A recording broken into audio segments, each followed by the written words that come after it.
Bienaventurados los que tienen hambre y sed de justicia, porque ellos serán saciados.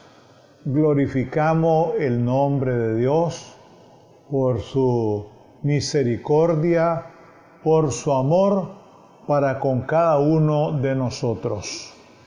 De parte de la Primera Iglesia Bautista de Rivas, estamos nuevamente con ustedes para compartir una reflexión más alrededor de lo que la palabra sagrada nos enseña.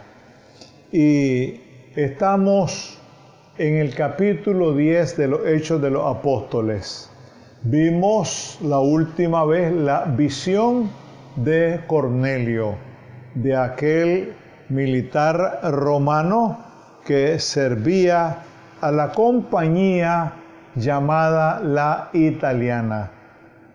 Ahora vamos a detenernos en otra visión, y esta visión la tuvo Pedro. En el versículo 9 del capítulo 10 dice lo siguiente: al día siguiente, mientras ellos iban por el camino y se acercaban a la ciudad, Pedro subió a la azotea para orar cerca de la hora sexta. Ahora veamos nuevamente, que hay un fenómeno que vale la pena detenerse en él. Los enviados de Cornelio van en camino hacia Jope, donde está Pedro. Mientras ellos van en el camino, dice la palabra que Pedro subió a la azotea para orar. Es decir, podemos imaginarnos que esa casa tenía posiblemente un segundo piso, una segunda planta, y si no la tenía, pues era bastante común en aquel entonces que los techos de las casas fuesen planos. Entonces, independientemente de eso, que es muy, pero muy secundario, lo interesante es que Pedro, al igual que Cornelio, aquel en la hora novena, él en la hora sexta. La hora sexta del día es el mediodía, la mitad, la hora sexta, y él subió para orar. Y ahí está la clave de muchos acontecimientos que nosotros vemos en la Biblia y que el mismo Jesús siempre oraba. Cuando él iba a realizar una tarea, oraba. Cuando él estuvo ya muy cerca de la muerte, allá en Getsemaní, también oró.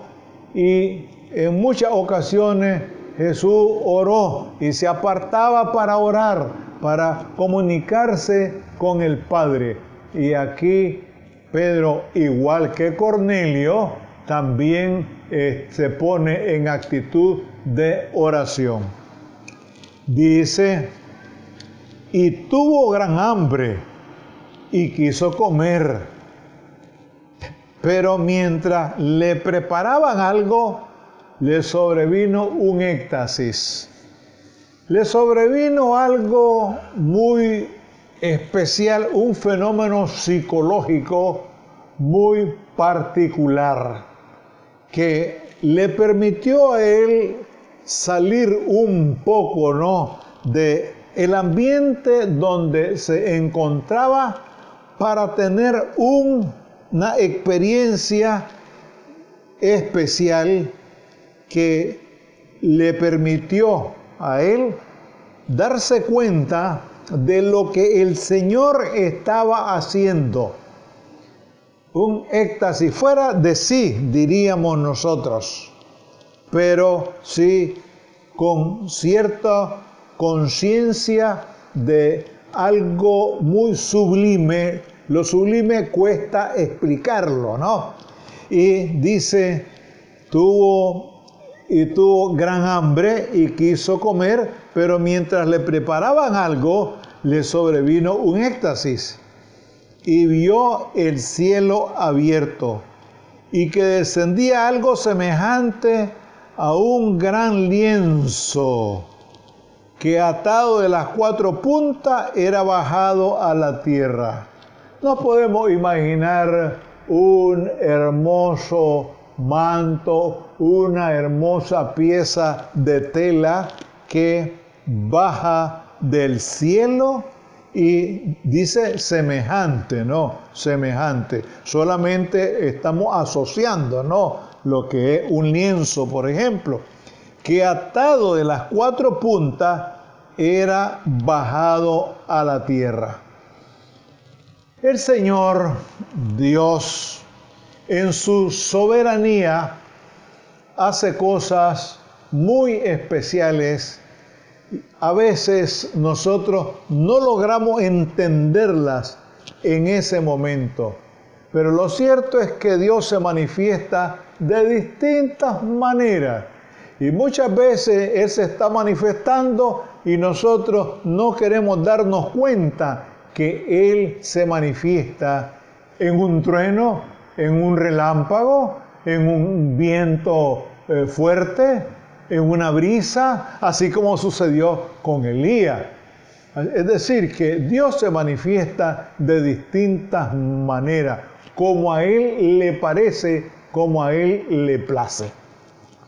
Bien, en este lienzo, dice, en el cual había de todos los cuadrúpedos terrestres y reptiles y aves del cielo. Fíjense que en ese lienzo nosotros podemos darnos cuenta que todas las cosas por Él fueron hechas y sin Él nada de lo que ha sido hecho fue hecho. ¿Qué queremos decir con esto? La creación prácticamente del reino animal, excepto los animales acuáticos. Pero sí, aquí dice cuadrúpedos terrestres y reptiles y aves del cielo. Prácticamente había de todo. Y le vino una voz y le dijo, levántate Pedro, mata y come. Hay una lección aquí muy grande para aquellas personas que suelen criticar a los que comen determinado tipo de alimento. Y yo creo, de acuerdo a lo que dice la palabra, que el Señor, fíjense que aquí nosotros vemos desde el inicio, ¿no? Desde el Génesis, que lo vamos a revisar, algo que nosotros debemos tomar en cuenta, que dice lo siguiente en Génesis, dice en el 1:28, y los bendijo Dios a Adán y a Eva, y les dijo, fructificad y multiplicaos, henchid la tierra y sojuzgadla y señoread en los peces del mar, en las aves de los cielos y en todas las bestias que se mueven sobre la tierra. He aquí que os he dado toda planta que da semilla, que está sobre toda la tierra, y todo árbol que hay fruto y que da semilla os serán para comer. Entonces, aquí nosotros podemos darnos cuenta que no hay ninguna restricción en cuanto al tipo de alimentos que podemos tomar, siempre y cuando seamos cuidadosos y seamos también muy metódicos. ¿Cómo así? Bueno, si hay cierto tipo de alimento que no me cae bien, que no es bueno para mi salud, pues sencillamente no lo tomo, no lo como. Pero ¿por qué voy a criticar a aquel que come esto o que come lo otro? Si eso no tiene ninguna importancia. Ningún valor tiene eso más que, oígase bien, para la salud. Los médicos nos recomiendan muchas veces que tengamos mucho cuidado con ciertos tipos de alimentos. ¿Por qué? Pues porque nos hacen daño a la salud y después el hígado no funciona bien y tenemos ciertos problemas de colesterol o de triglicéridos, etc. Pero aquí el Señor le dice a Pedro, mata y come. Pero hay algo que es tan particular en Pedro. Entonces Pedro dijo, Señor, no. Porque ninguna cosa común o inmunda he comido jamás como buen judío. Como buen judío. Los judíos tienen una dieta muy reducida, muy restringida. Pero fíjense que aquí Pedro habla como un verdadero judío. Él no concibe que se coma cualquier cosa. Pero lo cierto que no es lo que entra por la boca del hombre lo que contamina al hombre, sino lo que sale del corazón. Ahí está todo. Así es que uno puede comer lo que sea, lo que quiera, siempre y cuando, repetimos, no sea dañino para la salud. Si quiere comer solo vegetales, pues coma vegetales. Y aquel que quiere comer carne, pues que coma carne. En fin, no hay ninguna restricción en eso. Y por eso el Señor le dice aquí, volvió la voz a él segunda vez. Lo que Dios limpió, no lo llames tú común. Lo que Dios limpió, no lo llames tú común. Así es que no hay problema. Fíjense que San Pablo a los romanos hace una observación muy interesante que conviene que nos detengamos rápidamente. Dice, el que come no menosprecia al que no come y el que no come no juzga al que come porque Dios le ha recibido. Así es que si come o no come, eso no es problema.